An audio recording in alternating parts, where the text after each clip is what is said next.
मर्यादा पुरुषोत्तम भगवान राम दुल्हा बनकर पहुंचे हैं मिथिलापुरी में।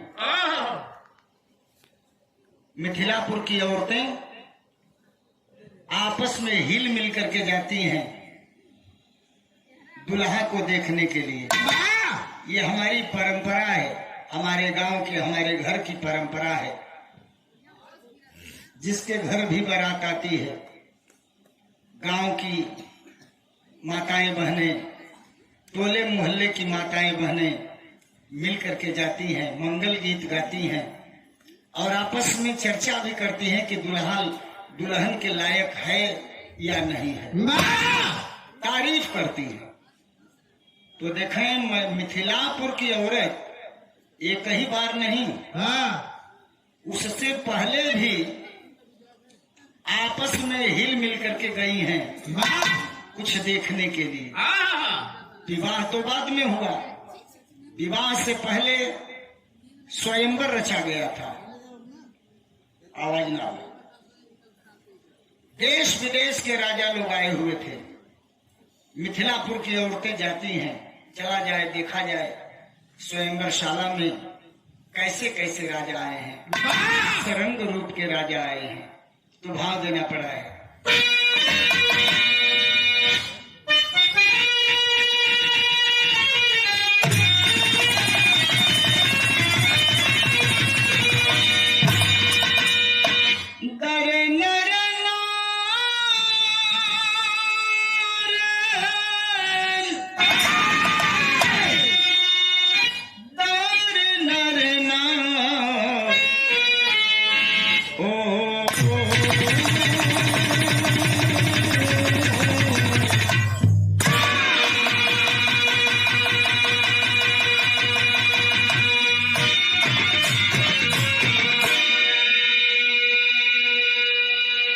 आपस में औरत लोग मिथिलापुर का बतियावत हैं, कहत हैं, का कहत हैं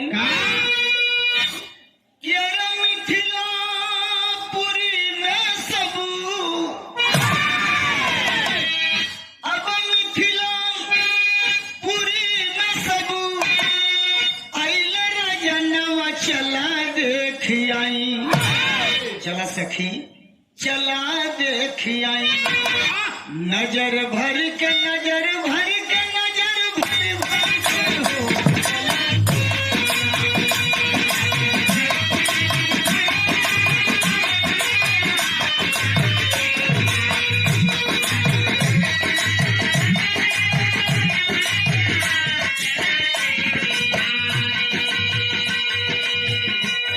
पहुंचे थे, देखत है कि स्वयंवर में कैसन कैसन राजा लोग आयल बा, कोई सावर कोई गौर शरीरा,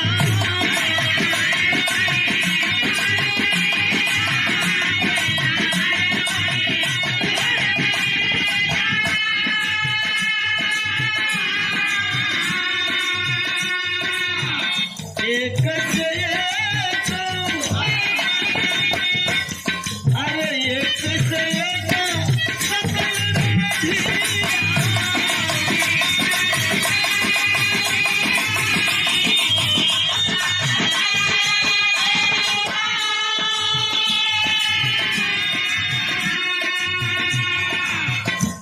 तब कोई के कर में कदाश है, कोई के कर में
फिर भी धनुष उठने की बात तो अलग रही, हिली डुली तक नहीं।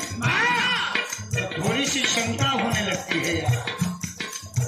शंका ये होने लगती है कि 10,000 राजा में मान लीजिए 5,000 राजा धनुष की डोरी की ओर दोनों हाथ लगा करके पकड़े हों और 5,000 राजा कमानी की ओर दोनों हाथ लगा करके पकड़े हों, उठाए हों, फिर भी धनुष नहीं हिली डुली। इसका मतलब कम से कम 2 फरलांग तो लंबी धनुष होनी ही चाहिए, तभी कतारबद्ध होकर के राजा पकड़ सकते हैं साइड से। तो क्या धनुष इतनी लंबी थी? नहीं। अच्छा मान लीजिए कि लंबी रही होगी धनुष, अगर 10,000 राजा उस धनुष को उठा लेते तो फिर सीता जी की शादी किससे होती? ये तार्किक प्रश्न है। तो कुछ लोगों ने कहा कि नहीं, अर्थ का अनर्थ यहाँ किया जा रहा है। 12 का अर्थ होता है दिन। एक दिन में 10,000 राजा बारी बारी से उस धनुष को आजमाए उठाने के लिए, लेकिन कोई नहीं उठा पाएगा। फिर यहाँ तार्किक प्रश्न शुरू हो जाता है। एक दिन में 10,000 राजा बारी बारी से उठाए हैं। 1 घंटा बराबर 60 मिनट और 24 घंटे का एक दिन रात दिन मिला करके होता है। 24 में अगर हम 60 का गुणा करते हैं तो 1440 मिनट हो रहे हैं। अगर एक राजा को 1 मिनट दिया गया होगा धनुष उठाने के लिए, तब भी 1440 से अधिक राजा उस धनुष को आजमा नहीं पाएंगे। तो क्या सही होना चाहिए? मेरे दिमाग में बात आई, हमने खोजना शुरू कर दिया। तो एक जगह थोड़ा सा संकेत मिला, भूप सहस शब्द के आगे पोस्ट में सहस्त्राबाहु लिखा हुआ मिला। 10 के आगे पोस्ट में 10 कंधर लिखा हुआ था, यानी दशानन रावण और सहस्त्राबाहु दोनों लोग पहुंचे थे उस स्वयंवरशाला में। उस जमाने के दोनों प्रतापी राजा थे, बलशाली राजा थे। बारी बारी से दोनों आजमाए, नहीं उठी। फिर दोनों राजा सहस्त्राबाहु और रावण दोनों मिलकर के उस धनुष को एक साथ उठाने का प्रयास किए, फिर भी धनुष नहीं हिली डुली। तो ये थोड़ी सी संतोषजनक बात समझ में आती है। द्रौपदी के 5 पति हो सकते हैं, तो दोनों राजा मिलकर के अगर धनुष को उठा लिए होते तो सीता की शादी दोनों से हो जाती। लेकिन राजा जनक जी तुरंत बोल पड़े स्वयंवर में कि तजहु आस, गोस्वामी जी ने लिखा है, तजहु आस सब निज गृह जाहूं, लिखा न विधि वैदेही विवाहूं।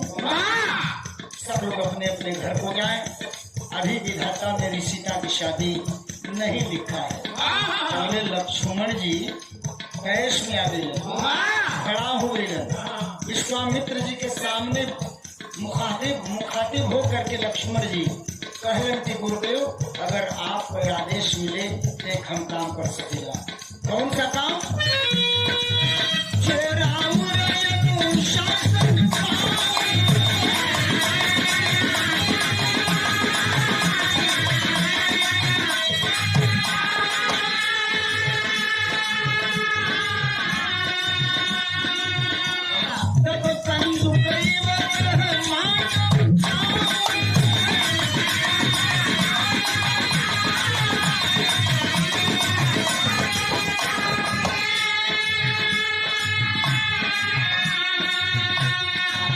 गुरुदेव, अगर आपका आदेश मिले तो इस धनुष को कौन कहे, पूरे ब्रह्मांड को मैं गेंद की तरह उछाल दूं। विश्वामित्र गुरु कहते हैं कि धैर्य रखो लक्ष्मण, कैश में आने की, आवेश में आने की जरूरत नहीं है। इशारा करते हैं गुरु विश्वामित्र जी, प्रभु राम की ओर। भगवान राम उठे, धनुष वेदिका पर गए, धनुष उठाए, चाप चढ़ाए, कब उठाए, कब चाप चढ़ाए और कब धनुष टूट गई, कोई देखा, कोई देख नहीं पाया। आवाज में आवे, कोई देखा, कोई देख नहीं पाया। तो भाव देना पड़ा है क्या?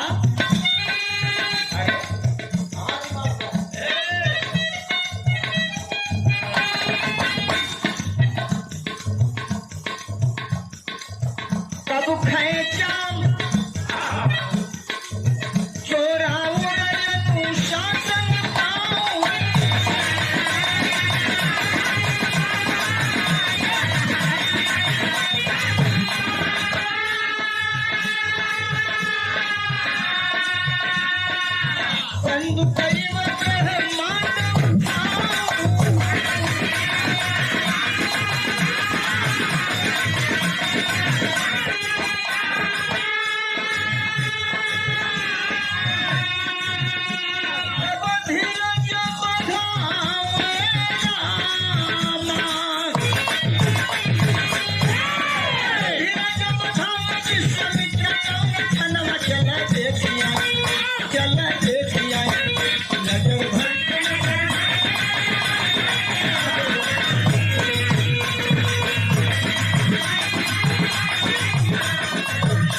तो कहना पड़ा, कोई देखा, कोई देख न पाया।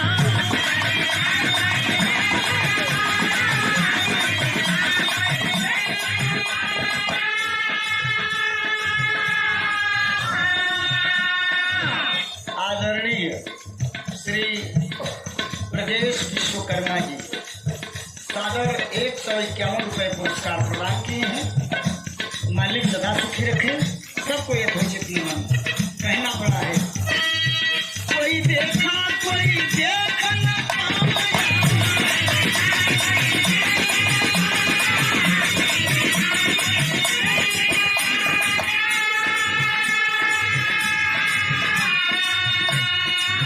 कब खेचा, कब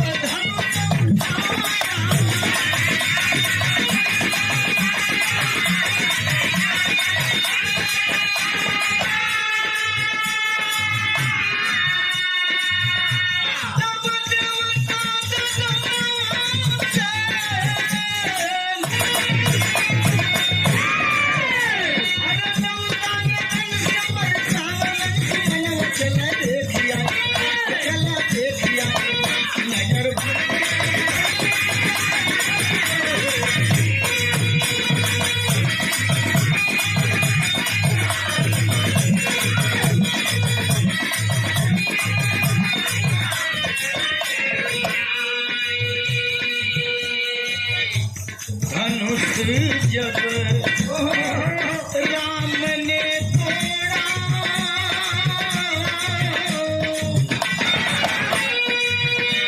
धनुष जब राम ने तोड़ा, उठाई जानकी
सबके चेहरे पर मुस्कान आ गई। हर्ष की लहर चारों तरफ दौड़ जाती है। सीता जी भगवान भगवान राम को जयमाल पहनाती हैं, भगवान राम सीता जी को जयमाल पहनाते हैं। इसके बाद अब यहाँ से आगे बात बढ़ती है। राजा जनक जी जाते हैं गुरु विश्वामित्र जी के पास और कहते हैं कि सुनने में आ रहा है कि राजा दशरथ के 4 बेटे हैं। 2 भाई राम लक्ष्मण तो यहाँ जनकपुर में स्वयंवर शाला में आए हुए हैं, लेकिन 2 भाई भरत और शत्रुघ्न अयोध्या में हैं। विश्वामित्र मुनि कहते हैं कि तो आपका विचार क्या है? राजा जनक जी कहते हैं कि हम 2 भाई हैं। जनक राजा कहते हैं कि हम 2 भाई हैं और 2 भाइयों के बीच में हमारी 4 बेटियां हैं। हम चाहते हैं कि एक ही साथ 4 बेटियों की शादी राजा दशरथ के 4 पुत्रों से मैं कर दूं। विश्वामित्र जी कहते हैं तो देर किस बात की? पत्र भेजिए अयोध्या में, बारात मनवाइए, भरत और शत्रुघ्न भी दुल्हा बनकर के आ जाएं। तब बात आगे बढ़े। राजा जनक जी चिट्ठी लिखते हैं, भेजते हैं चिट्ठी अयोध्या में। राजा दशरथ जी जब उस पत्र को पढ़ते हैं तो इतना खुश होते हैं, इतना खुश होते हैं कि गोस्वामी तुलसीदास जी को लिखना पड़ा कि चलहु बेगी रघुवीर बराता, सुन्नी पुण्य पुलक परे उदो भ्राता। शीघ्राति शीघ्र राजा दशरथ जी भरत और शत्रुघ्न दोनों बेटों को दुल्हा का रूप देते हैं, बारात सजाते हैं, लेकर के जनकपुर में पहुंचते हैं। कल बारात जाएगी शिवदशा से, इस गांव में जाएगी वह जनकपुरी है। आज के लिए शिवदशा गांव या कल के लिए शिवदशा गांव अवधपुरी है।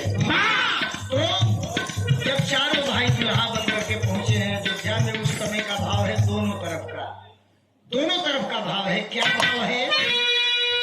एक लाइन गीत का नमूना बा,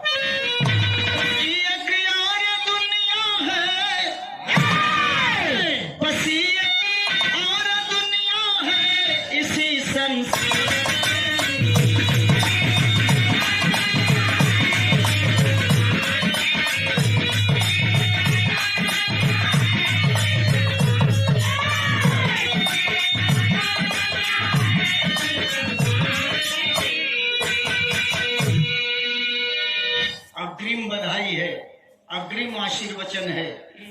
कहना है क्या? क्या इस महफिल में, अब आए इस महफिल में बड़े बड़े से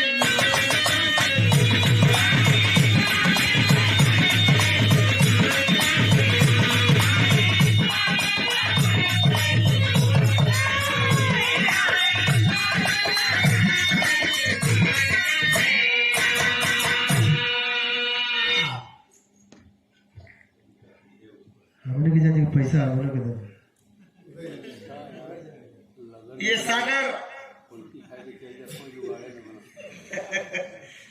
200 रुपए पुरस्कार परम आदरणीय आप महानुभाव बड़े भैया श्री दुर्जन यादव जी। नाम तो दुर्जन का लेकिन काम कैलन सज्जन का। दुर्जन का अर्थ होला दुष्ट आदमी। लेकिन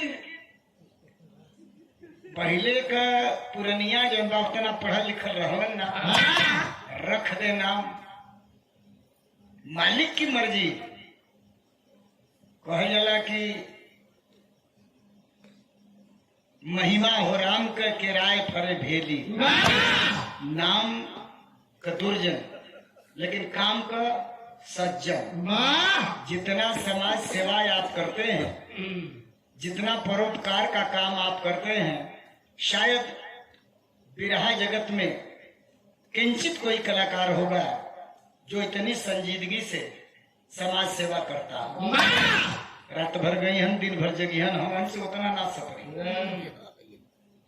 हमके तो जो बा एक बार पार्टी में जिला का पदाधिकारी बना दे हमको बलिया का। अब वो रतिया का गा के आई है, सवेरमा जो बटे लोग जो बटे सुतल मुहाल कहते, हालत खराब हो गई। तो अंत में जाके हमके कहे के पड़ल कि भैया हमके पद से हटावल चाहिए चुपचाप। हाँ, आया इस महफिल में बड़े श्रीमान का सेहरा,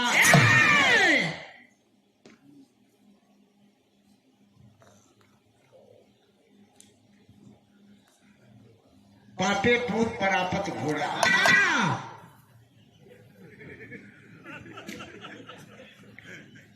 हंसने की बात नहीं है, बहुत दूर नहीं जाए के मालिक की बहुत कृपा होती है, तब ऐसा होता है कि बाप के रास्ते पर बेटा भी चले। जितनी जनसेवा में हमारे बड़े भैया दुर्जन यादव जी लगे रहते हैं, किसी न किसी रूप में आपके बड़े सुपुत्र हैं योगेश यादव, ये भी कम नहीं है समाज सेवा के लिए, हमेशा तत्पर रहते हैं। ये नाते हो कि कह लिया हो कि अन्यथा मत लिया लोग हैं।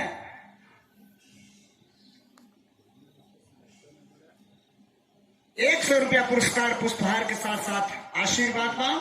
कहना बा कि आए इस महफिल में बड़े बड़े श्रीमान का सेहरा, आज श्रीमान का सेहरा। तो नीचे हंसे धरा, अरे नीचे हंसे धरा, ऊपर सूरज।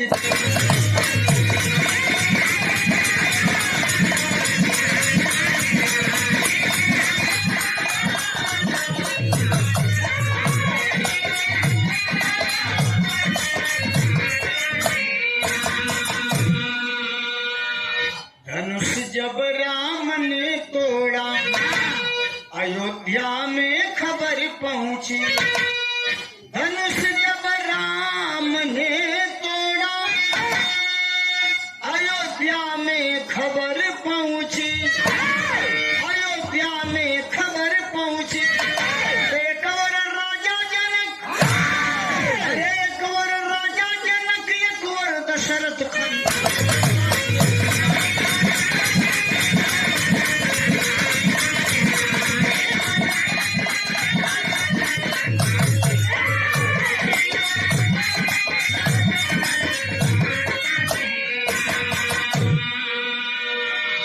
लगी जब द्वार पूजा तो गुंजी द्वारे पे शहनाई, लगी जब द्वार पूजा तो गुंजी द्वारे पे शहनाई।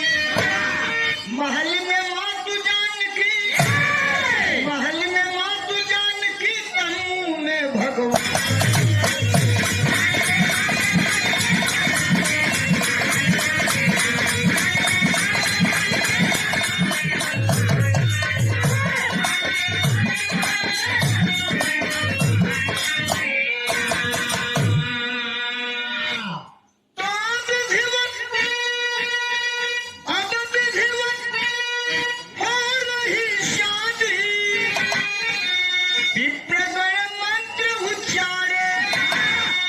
विप्रगण मंत्र उच्चारे, पूजा करावे वाला दोनों पक्ष का पुरोहित लोग के रहल। एक और सतानंद, एक और सतानंद, एक और वशिष्ठ गुरु।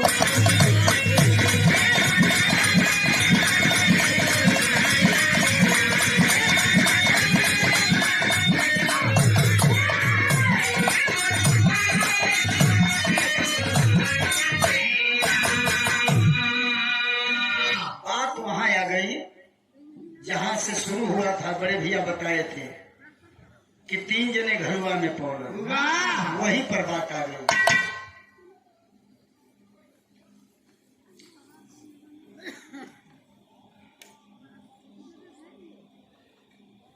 और ये देखें, आदरणीय आप महानुभाव श्री ओम प्रकाश विश्वकर्मा जी के बड़े सुपुत्र, जिनकी शादी है कल, आपकी ओर से पुष्पहार सादर 500 रुपये पुरस्कार आए हैं। आपको और आपकी होने वाली पत्नी को, आप दोनों को आशीर्वाद है। मालिक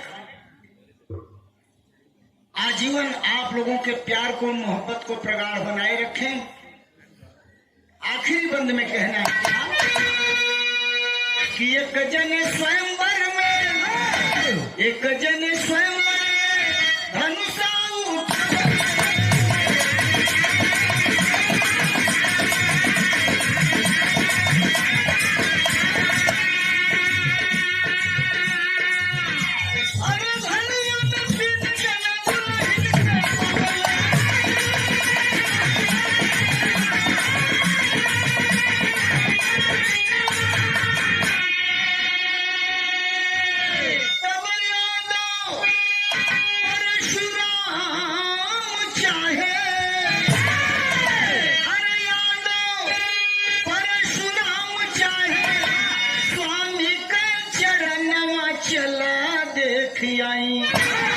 चला देख आई, नजर भर के, नजर भर, नजर भर